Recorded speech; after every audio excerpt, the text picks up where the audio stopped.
إن الحمد لله نحمده ونستعينه ونستغفره ونعوذ بالله من شرور أنفسنا ومن سيئات أعمالنا من يهده الله فلا مضل له ومن يضلل فلا هادي له وأشهد أن لا إله إلا الله وحده لا شريك له وأشهد أن محمدا عبده ورسوله أما بعد. First of all, I'd like to apologize for the lateness of today's talk. Due to technical reasons, we are a bit delayed, but inshallah ta'ala, we'll finish at 15:15, giving us a good time, a good stretch. Wabillahi tawfiq. We're continuing our series of lectures on the Muslim family and building the Muslim family. Last week, we looked in some detail of a very important issue, the issue of if one of the spouses is not practicing or religious. We mentioned how many times you may marry somebody and you are not very practicing of Islam. You are Muslim by name, naughty by nature. However, Allah guides you, gives you hidayah, and you become practicing. While the person you married, he or she, is still not practicing. And we gave some guidelines on rectification of that person.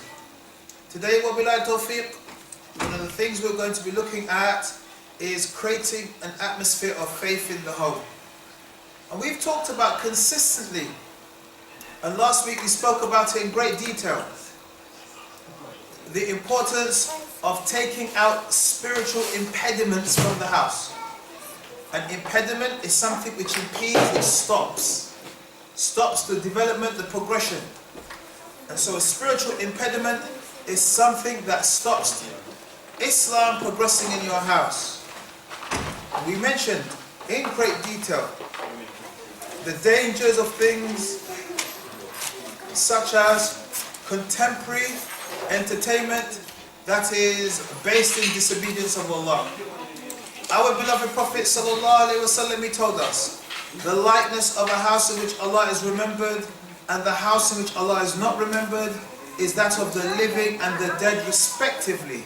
So our Prophet ﷺ told us, the house in which Allah is not remembered is like a house which is dead, spiritually dead, even though the people are alive. And a house in which Allah is remembered is like a house which is alive, while the people are, of course, physically alive. And this is something we have to keep in mind.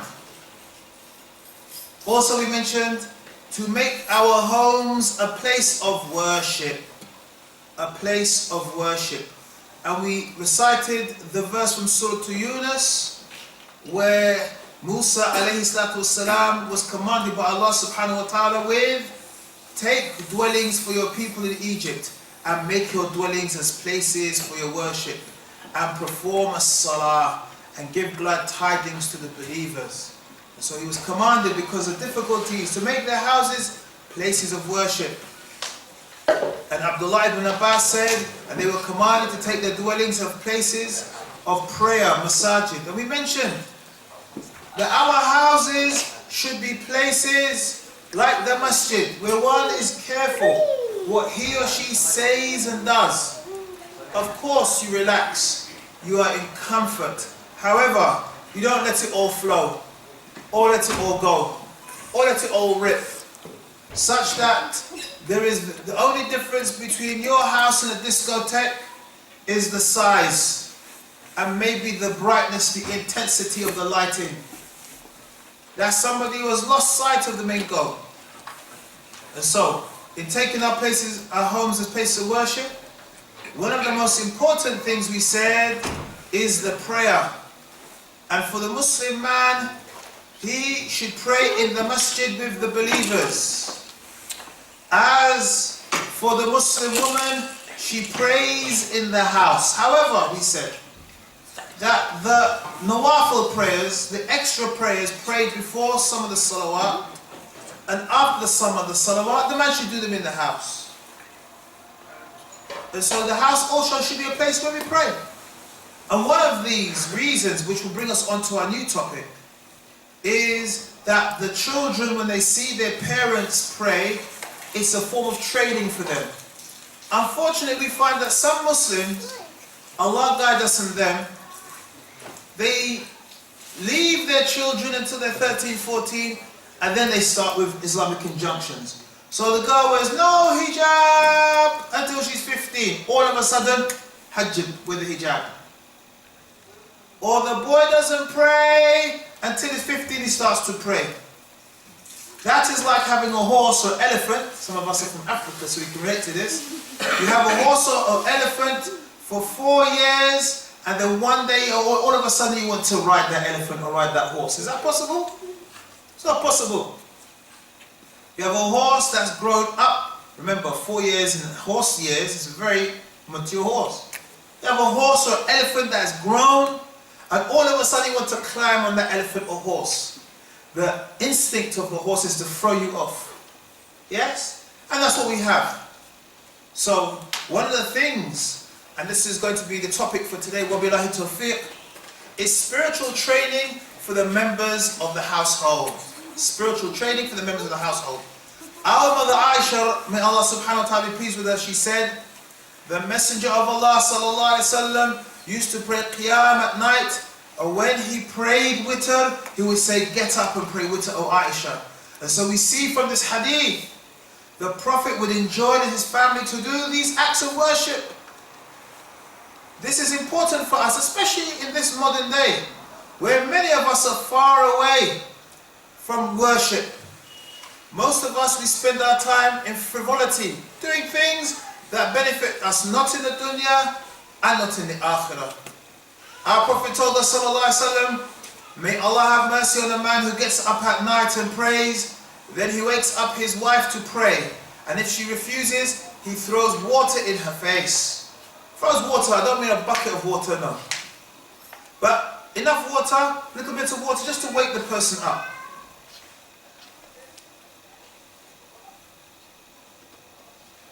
So, here we see the spiritual training of the Muslim. From also the spiritual training of the Muslim family. Remember, brothers and sisters, and I say this with all respect, we are trying to inculcate a family that is Islamic, that recognizes its own culture. In Islam we have cultures. There's no one monolithic culture.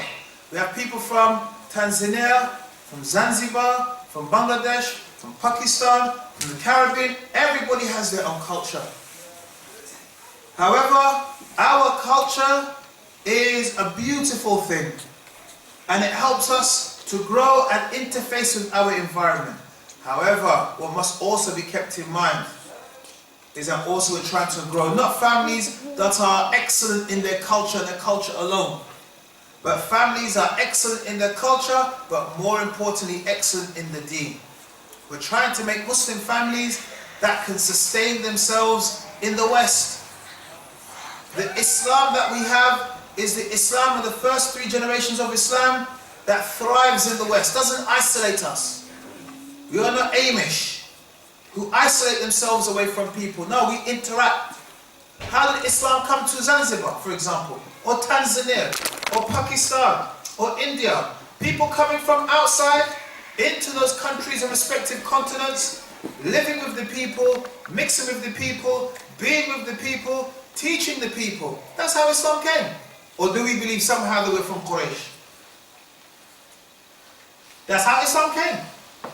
People from outside usually coming in, and our ancestors watching them and learning from them and holding on to this beautiful religion. And from that, brothers and sisters, is that we know in the time of the Prophet ﷺ that the women were known to give charity, and still today. The Muslim women you find are the backbone of the community. They are the backbone of the community. They are the ones who get together and organize social, family, educational things. And especially in our society where many men are lost. This is a reality. The vast majority of men are like Christian men. How? You find a Christian family, the woman is a good woman, she goes to church, she takes the kids to church. You find often in a Muslim family, the woman is the one who goes to the masjid, she's the one who sends the kids to the masjid, She's the one who sends the kids to the Quran. She's the one who sends the kids to Duksi, as they say in Somali. She's the one attentive. While the man is busy with his dunya. He's busy and nothing to show after 1 year of his busyness. And this is something we'll talk about later on as well, inshallah ta'ala. One of the things of the Muslim family is encouraged to give charity. So our Prophet encouraged the women by saying, "Oh women, give in charity." So he said, "Oh women, give in charity." This is a command that he gave. And this is something that is very important.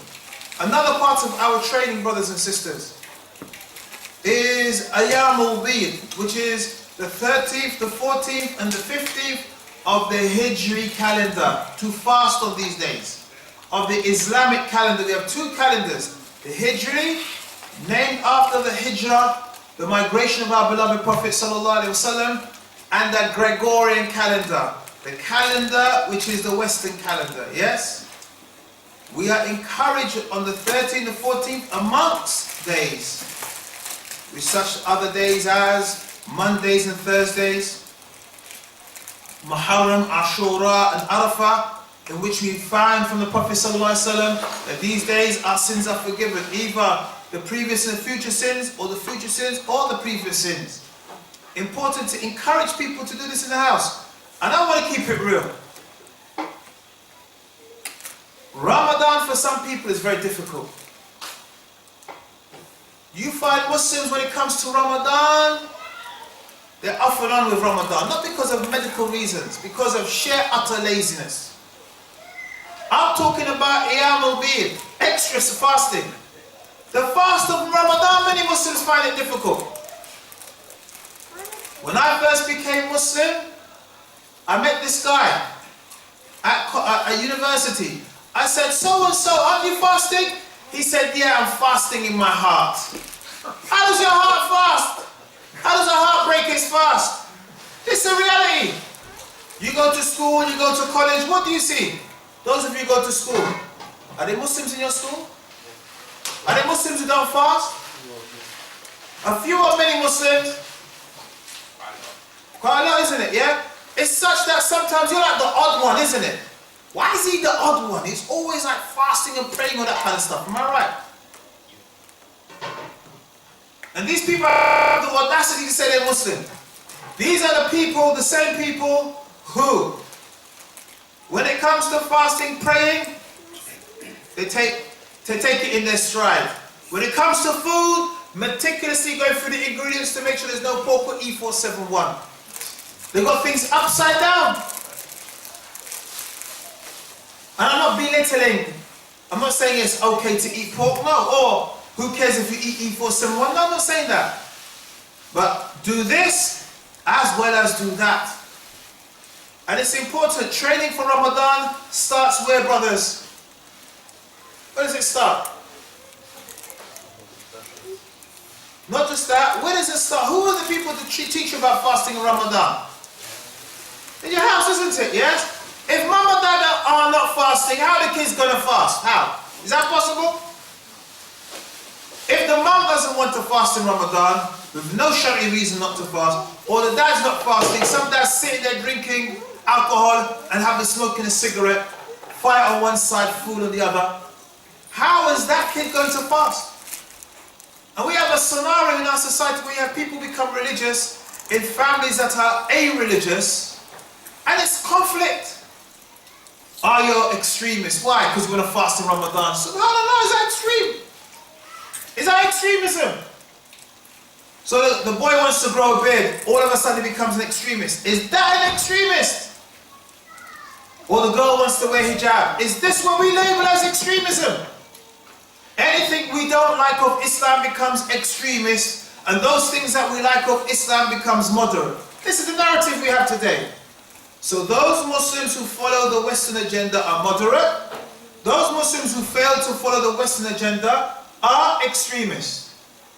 Then how do we measure? So one day you can become moderate, next day you become extremist. So they have this concept of the non-violent extremist. That is, the Muslim who's devout to practice it, he can become extremist. I ask you the question, how is it for 1,400 years of Islam We never had non-violent extremists. All of a sudden, in the 21st century, we have extremists. How is that?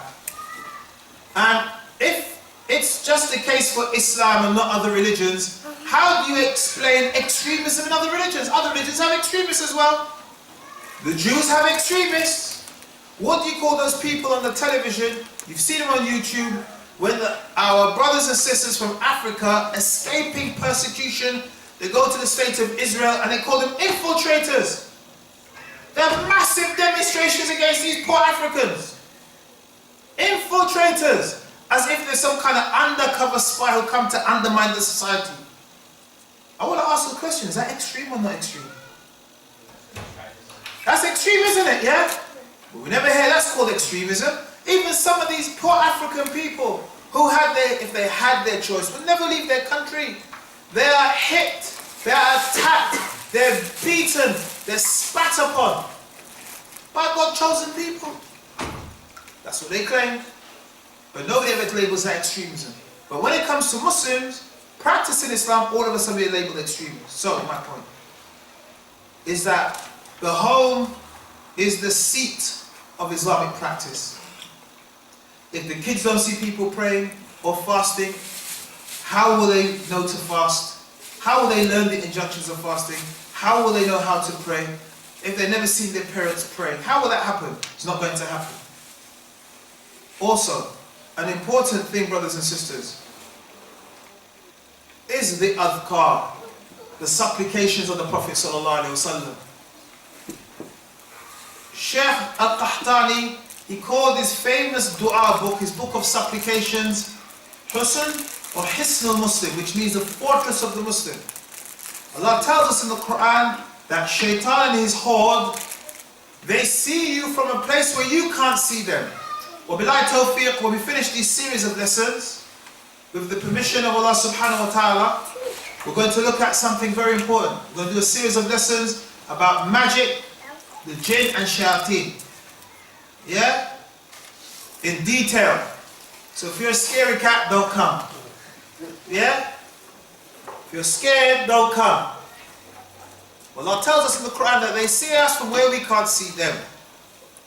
If this is the case, a hidden enemy is there, we need these supplications to protect us, or no?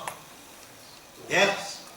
Allah tells us, indeed, shaitan aduwwun lakum. He's an enemy to you. So beware of your enemy. And in this hadith of the Prophet ﷺ that's being collected by Imam Muslim, the Prophet told us something important. Brothers and sisters, we need to listen to this. Listen to this hadith.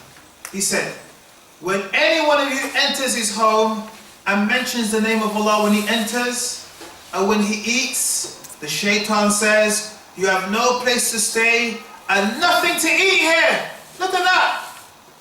When you say the name of Allah entering into your house and when you eat your food, what does shaitan say? He can't come in and nothing to eat. How many houses does shaitan enter into because we allowed him to come in? Brothers and sisters, when you open without saying Allah's name, you've just said to shaitan, Ahlan wa sahlan wa marhaban bika. You've just said to him, welcome, come in.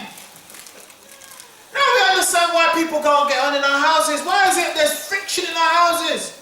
There's tension in our houses. Husband and wife can't agree. Kids can't agree with their parents. Nothing seems to go right. Everything is going wrong. Everybody wants to get out of the house. Everybody's cursing the house. Of course that's got to happen. How can you have a happy family when you have allowed your enemy to walk in? Should I say, walks in? He came in, pirouetting through the door. Because you let him in. And then, when you're about to eat, do you say Bismillah? You didn't say Bismillah. So you fed him as well. How kind you are. How kind we are. Because we are not only did we allow the guests to come in, you fed the guest.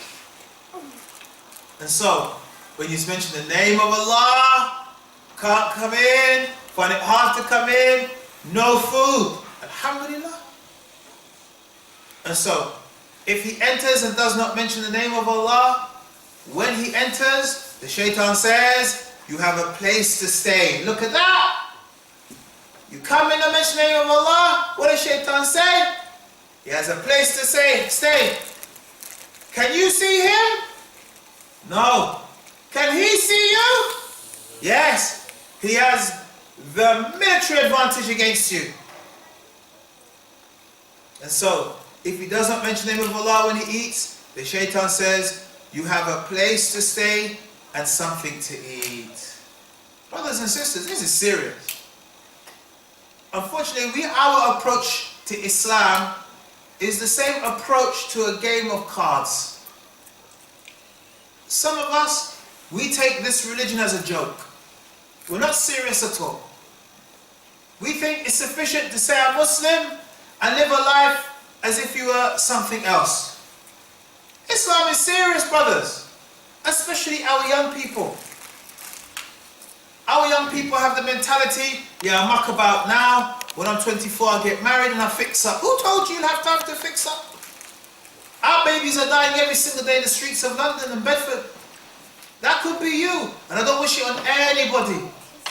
I don't wish it on anybody. Nobody's children. But we don't know anymore. If this is the case, then it is the case. If this is the case, and it is the case, brothers and sisters, we need to fix up. We need to take this serious. We look around the world and we find the Muslims are in disarray. We find the Muslims are in problems and destitution. We have to ask ourselves why. There's always a reason. And Allah's promise is true. That He will give ascendancy to the believers. But there is a condition. In the verse there is a condition. What's that condition, brothers and sisters? That they worship me and not associate partners with Allah. Let's look at the Muslim world. The Muslim world, we find bid'ah is taken for the sunnah and sunnah is taken to be bid'ah. We find that shirk has become tawheed. Shirk has become tawheed. Almost without exception, maybe one or two countries, we find the graves of the so-called awliya, where people slaughter, people sacrifice, people visit. There was a couple of years ago more visitors to the grave of Sidi Badawi. And Sidi Badawi is a grave in Egypt. Over 2 million visitors, more than the people going to make Hajj that year. More people going to a grave than going to make Hajj that year. What does that say about us? What does it say about our ummah? Then we expect Allah subhanahu wa ta'ala to give us glory. Why? We have forsaken Tawheed. We have said, it is not Allah that gives me a son, Sidi Badawi gives me a son. It's not Allah that gives me rizq, Chisti gives me rizq. It's not Allah subhanahu wa ta'ala that gives me the job, it's Abdul Qadir Jailani that gives me the job. We have committed shirk and then we expect glory. And so, brothers and sisters, it's a serious affair. Islam is serious. And so the seriousness starts from our homes. If every single one of us, brothers and sisters, paid attention to our homes, we would find difference in our society. It's because we are negligent of our homes. And it's not all our fault. Some of us, we have rebellious children. Our kids are rebellious. They don't want to follow Allah and His Messenger. They see their friends living a quote-unquote fun, enjoyable life, and they follow them in that toxic culture. But when they get burnt and hurt, they expect their mother and father to bail them out. Too late sometimes. Prisons are full of people called Abdurrahman, Muhammad, Ahmed, Fatima, who thought life was about fun. Until fun caught up with them in the wrong company and they ended up in prison for 10, 15 years. Our prisons are full of those people. So Islam is serious. And the seriousness starts on our doorstep. So the Prophet told us about the shaitan entering into it. Our Prophet told us, sallallahu alaihi wasallam, a very important dua when the person leaves the house. The Prophet told us, sallallahu alaihi wasallam, if a man goes out of his house and he says, Bismillahi, repeat after me, brothers and sisters, Bismillahi, You sound like a cemetery. I've heard more noise in the cemetery than in this masjid. Bismillahi. Tawakkaltu. Ala Allahi. Wa la hawla. Wa la quwwata. Illa billah. We have said, in the name of Allah, I put my trust in Allah. There is no help and no strength except for Allah. This is the dua we must learn when we leave. Because brothers and sisters, there's many shayateen on those streets. And du'as like this can help you, you don't know. Du'as like this can help you, you don't know. And so the Prophet said that if the person says this dua, it will be said to him, this will take care of you. You are guided, you have what you need, and you are protected. The shaitan will stay away from him. And another, shaitan will say to him, what can you do with a man who is guided, provided for, and protected? Look at what the shaitan says. Who of us doesn't need the protection of Allah? Raise his hand. I see one person's got their hand up. Hey, alhamdulillah. That's why when you come to the lecture, you got to be on it. Okay? Brothers, when you come to my lecture, you got to be on it. We ain't in shame here. Okay? This is not for entertainment's sake. This is for us to learn together. I'm learning, you are learning. Okay? So you got to be with it. So who needs the protection of Allah? Raise his hand. All of us, isn't it? Alhamdulillah. Allahu Musta'an. Yes? All of us need the protection of Allah because we don't know what could happen to us. How many people left their homes believing they would come home and they won't see their family if Allah decrees? If Allah decrees, until the resurrection. How many people left home believing they'll come back that evening? They didn't return that evening. How many people, brothers and sisters? 1, 2, 3 people? Thousands upon thousands, if not millions every day. So these are the type of du'as that protect us from shaitan and his machination. Another important etiquette for the Muslim is siwak. Imam Muslim reported in his Sahih that Aisha, al-Mu'mineen, may Allah be pleased with her, said, when the Messenger of Allah sallallahu alaihi wasallam entered his house, the first thing he would do was use siwak, the tooth stick, to maintain cleanliness of the mouth. And what a shame and disgrace. Wallahi. The Prophet told us 1,400 years, we ignore it. We see some idiot on the television screen do it, everybody runs to do it. This is our situation. It's like the beard. Prophet told us to have the beard. The Prophet said, trim the moustache, grow the beard, mashallah. We leave it. Rick Ross the rapper has a big beard. What do you see? Everybody's got a beard. The Philly beard they call it. That's sad.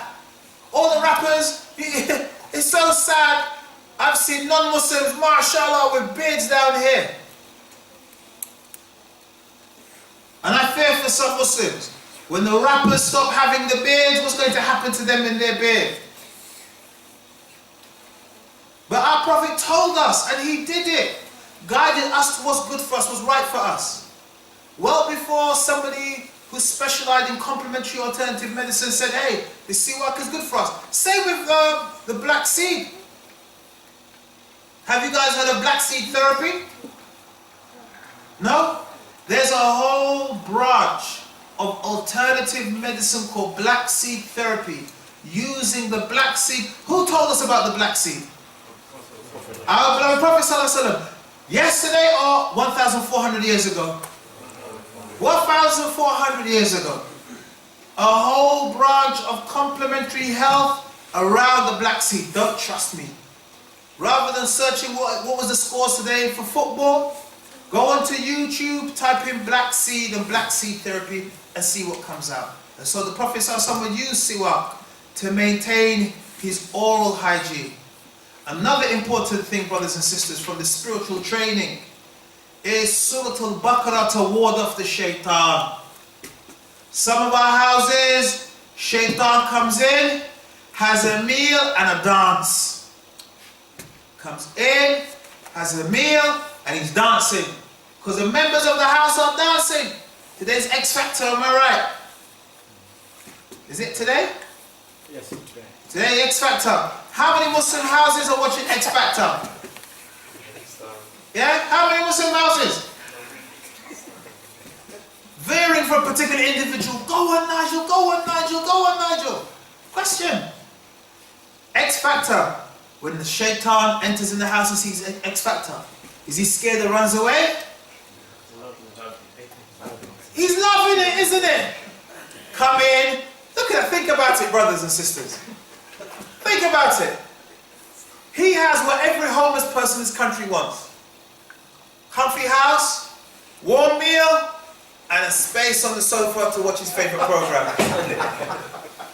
I'm not trying to be funny. Yeah? I'm not trying to be funny. Isn't it?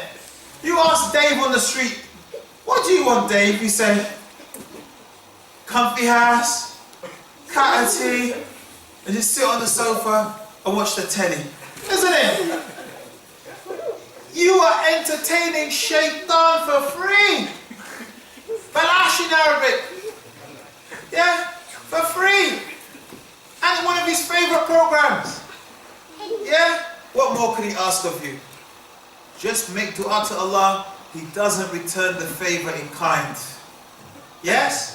But what does the Prophet ﷺ say to us? He said, do not make your house into graves. Look at that, graves. The shaitan flees from a house in which Surah Al-Baqarah is recited. Recitation, brothers and sisters, the person reading the Mus'haf, not just playing the cassette. The ulama say that recitation is the person reading. And when we look at our situation in our homes, there needs to be shifts in reading Baqarah. The situation of our houses today, people need to be reciting Surah Al-Baqarah 24/7, shifts. But the Prophet told us, when Surah Al-Baqarah is recited, what does the shaitan do? He flees. And this is the many things that make the shaitan flee. For example, when he hears the adhan, he flees, runs away. The Prophet also told us, sallallahu alaihi wasallam, recite Surah Al-Baqarah in your houses, for the shaitan does not enter our house in which Surah Al-Baqarah is recited. Look at that. Recite Surah Al-Baqarah. Look at the Muslims. Look at the Muslims. If you want to make money, always do the things that stupid people need. Okay? If you make things for wise people, people who are smart don't need many things. Steve Jobs, for example, Steve Jobs, the founder, one of the founders of Apple, multi-billionaire. I saw a picture of his house. Do you know one of his houses? He had absolutely no furniture in his house. Do you know that? Steve Jobs prohibited his kids to go onto the iPad. Look at that. The man who made and sold the iPad to you, made you buy it, made you sell it, buy it from him. Never allowed his kids. Look at that. So smart people can do with very little. But stupid people, they need a lot. Okay? But my point is, if you are a charlatan and you practice magic, so-called, will you have one or two people or loads of people coming to you? Loads. One of the most disgraceful things I've seen as a Muslim, there is a newspaper, I don't know if it's still around today, called The Voice. It's a black newspaper for the black community. Afro-Caribbean, African community. If you go to The Voice, and I don't ask you to do so, they have classifieds, adverts. If you go to the classifieds, you see, Haji Ali can cure all your problems. Spirits, devils, bad luck. Not just one advert, many adverts. Maybe I should have brought it, maybe I tried to buy it. Hey, wasting my money, just to show you. Yeah? Just to show you the advert. Haji Ali. Haji Ali, he made Hajj. Hajj. Hajj he made. Look at that. Do you see how shaitan is like a drunk man? A drunk man, if you brought him into this room, he dances on the tables, he'll do anything. Then the next day he'll look you in the eye and say, I didn't do that. These people are so delirious. So he does magic, and with that money he made Hajj. like a man. I remember when I first became, early days of my Islam in South London, I went to an alcohol shop. It was an off-license or a newsagent with lots of drink in it. And I went to buy something, I can't remember, chewing gum or something like that. I can't remember, something small, not alcohol, alhamdulillah. And the brother started talking to me because we're in a thobe. So I said, okay, let's give him some dawah. I said, Aki, you know, you're selling all this alcohol. He said, yes, brother. And I made hajj with this as well. La hawla wa la quwwata illa billah. So, brothers and sisters, if I was to open a shop, Haji Talib, a little place can cure your problems, spirits, devil, witchcraft, bad luck. Question, even if it's a small, tiny, dingy shop, would I make money or make no money? I make a lot of money, isn't it? Yes? I'll probably have a quarter of the Muslim community there. Am I right? If I could make ta'weez, the amulets, or give you potions, I will make so much money, isn't it? Yes? Rather than wasting your money, brothers and sisters, on that which is haram, from the major sins, or charlatans. There are many people who claim to do magic, they're just liars. They say, come look. They give you old chicken, you know, chicken legs. You know chicken legs? The feet of the chicken. 50p a pound. Yeah, 1 kilogram for 50p. You can't even throw them away. Yes? You have to sell them.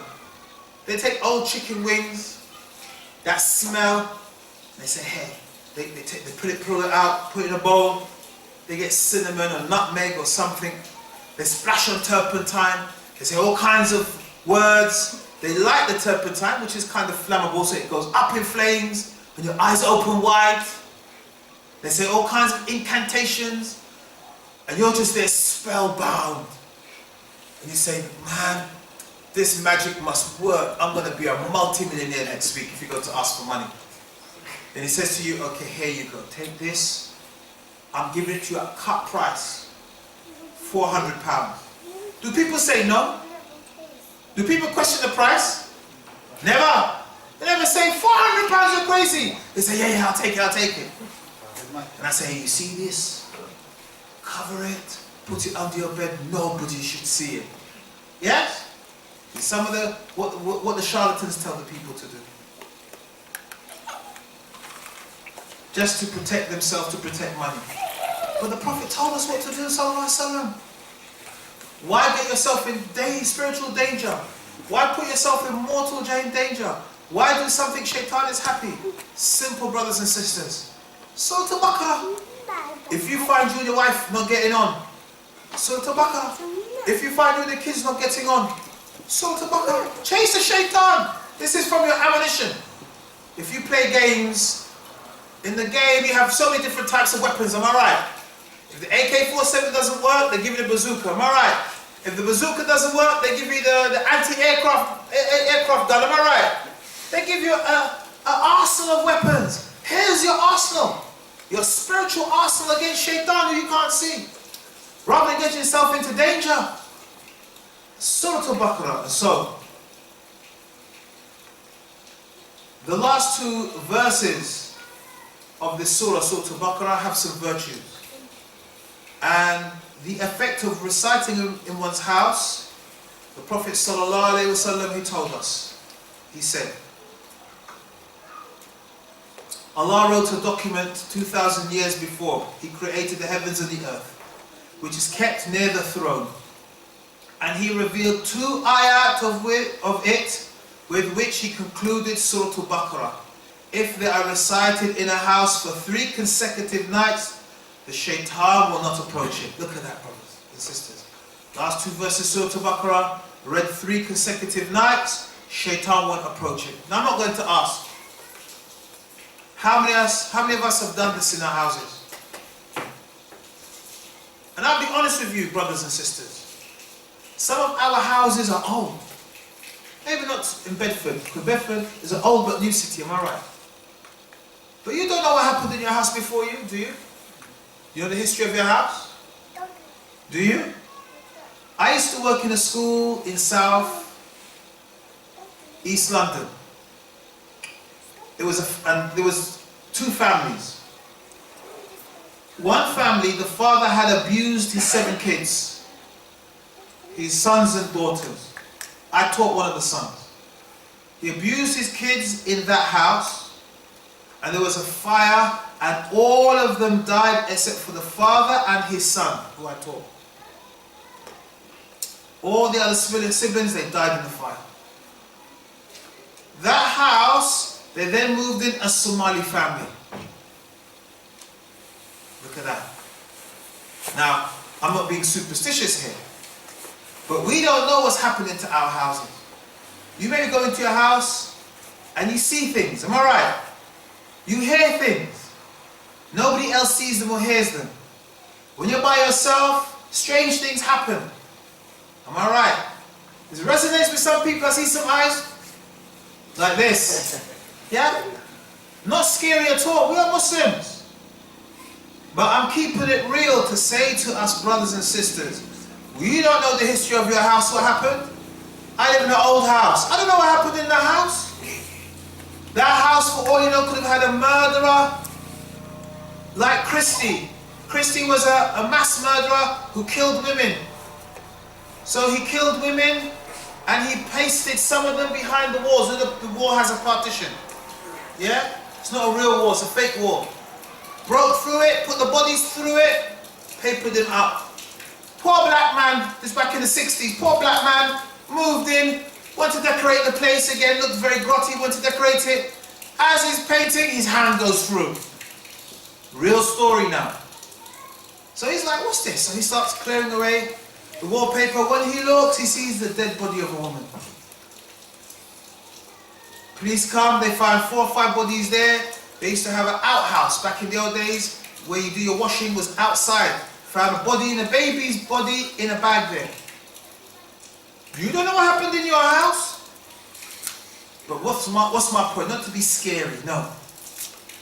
You don't know who was in your house, what happened in your house. So you need to recite Baqarah in your house. You need to recite the last 2 surahs, the last 2 verses of Surah Baqarah. Am I right or wrong? Who believes I'm wrong? Please correct me. Who believes I'm right? Raise your hand. Thank you.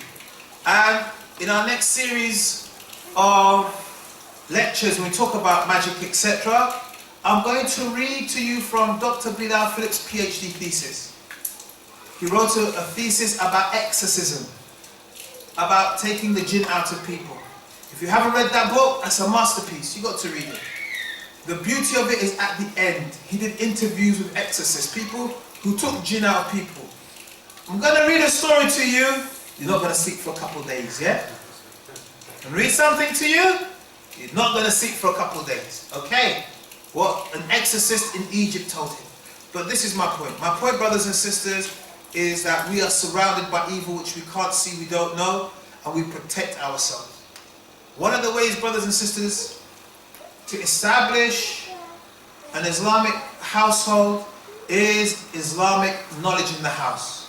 And this is going to be the last thing we talk about today before we break for Salah. It's important for us to teach, or if we're not able to teach, to pay to make sure that our family is instructed about Islam. Allah says to us, Ya ayyuhalladhina amanu, qu anfusakum wa ahlikum nara, wa quduha an-nasu wal hijara, alayha malaika ghiladun shadid. Allah says, O you who believe, ward off yourselves and your families from a fire whose fuel is men and stones. Upon them are angels who are severe. And so one of the ways, brothers and sisters, for us to help and to establish Islam in our household is with Islamic knowledge. Concerning this, Qatada, that great and noble tabi'i, he said that the Muslim man should command them to obey Allah and forbid them to disobey Him subhanahu wa ta'ala, and direct them in accordance with the commands of Allah and help them to do that. It's important. The man of the household is like a shepherd. If he goes astray, the whole flock goes astray. If he is straight and upright, inshallah, they are straight and upright. The Hakim Maqatil ibn Sulaiman said, it is the Muslim's duty to teach his family, including relatives and female slaves. Of course, he's referring to a time when they were slaves. What Allah has enjoined upon them and what He has forbidden. So the Muslim family should take time out to learn. And we're going to talk about it. There should be provisions for learning in the house. You go to some houses where you have billah, wall-to-wall music and CDs and DVDs. Am I right? But where's the Islamic books? Some Muslim household, the only book they have is the Quran. Shame on you. You should have Sahih Bukhari, Sahih Muslim, Abi Dawood, At-Tirmidhi, Ibn Majah, Muwatta Malik. There's so many books you should have there. It doesn't mean you're going to read all of these books, but they're there for you, especially when you want to read or study something about Islam. Ali, may Allah be pleased with him, he said, teach them and discipline them. Teach them about Islam and discipline them. Some kids don't have discipline. When it comes to manners, they have no manners. And Imam al-Tabari, the great explainer of the Quran, he said, we must teach our children and wives of religion and goodness, and whatever they need of good manners. If the Messenger of Allah ﷺ used to urge the teaching of female servants who are slaves, what do you think about your children and wives who are free? So it's imperative. We are not a nation who likes an ignorant woman or ignorant child, but rather the woman should know her deen and the children should know their deen. Especially in our time, where you have many people on the internet talking about Islam. Islam. His Islam. Not Islam. His Islam. His Islam. We have people making tafsir. Where did he study tafsir of the Quran from? Where? Where? The man, mashallah, knows from the beginning to the end of the Quran. Where did he learn the tafsir from? Nobody knows can answer that question. It's a danger, because our children are on YouTube. They're seeing a guy has 1,000 likes. Look at the criterion for haqq these days. I was on the internet yesterday, Facebook, unfortunately, and one brother was criticized because he stood up for the haqq. He had 100,000 followers and it halved to 50,000. Stood up for the haqq and he lost followers. So one brother said about this, look at him, he said what he said and he lost his followers. And I said, imagine Imam Ahmad, who stood up for the truth when the whole dunya fell into bid'ah. In creed that the Quran was created and the Quran was not created. Everybody said it was created. The ruler said it was created and people feared their backs, so they agreed with him. Ahmad bin Hanbal stood by himself and he was beaten until he was unconscious. Not once, many times. He regained consciousness, beaten, unconscious. Revive him, beat him again. Unconscious, revive him again. Just because he stood to the creed of the Sahaba that the Quran wasn't created. Imagine if Imam Ahmad was alive today and looked at Facebook and said, well, boy, I don't want to lose my fans, so I'm going to say the Quran was created. That's what a lot of these jokers on the internet want to do. They'll say and do anything just to get likes on the internet. I saw two Muslim brothers, mashallah, with beards and thobes for this children's program, and all of a sudden they did handstands. They did handstands. I don't know, did they think they were Jack Canori or Blue Peter or something? They did handstands. What do you look like a grown man doing a handstand? What do you look like? 30-year-old, 40-year-old doing a handstand like a child, like a baby. Some Muslims have no shame. Just so down there, somebody can click the button, they have 1,000 likes. Who cares about your likes? Those same people like you in this dunya will hate you in the akhirah. Hate you in the akhirah because you led them astray. And so, brothers and sisters, we see today where we have people, young people on the internet teaching Islam, then you hear their reality that they fall into great sins. Major sins. Because they weren't people of knowledge and taqwa in the first place. They were people who were just like us, but learn a bit of Arabic. And that's why it's important, I've said this many times, to stay in your lane. Don't go beyond your lane. Don't try to make out you're some big mufassir, explaining the Quran or some big share. Just keep yourself humble. Teach what you know. And what you don't know, say Allahu Alam and guide the people who? To the scholars of Islam who know. If you step out of your lane, you're going to trip up and mess up. And that's what we see today. And so, it becomes important for the Muslim to educate as much as they can. If you find it difficult, make sure there's books. And we're going to continue talking about books and lectures and ulama in the next lesson. Jazakumullah khair for coming. Again, I do apologize for being late. I do apologize for being late today, but it was because of technical reasons. We might start, I'll try to come earlier next week so we can start a bit early. Barakallahu feekum. And we open the floor quickly for questions. If there are no questions or clarifications, we'll pray salah. Any questions? Sir? There are a number of ahadith, but what we know here, we're talking about today, is the last two verses from Surah Al-Baqarah to be read consecutively. I think there is another hadith which I vaguely remember of Surah Al-Baqarah, reading the Surah Al-Baqarah over 3 days. The whole surah over 3 days. Wallahu a'lam. Barakallahu feekum. Anybody else?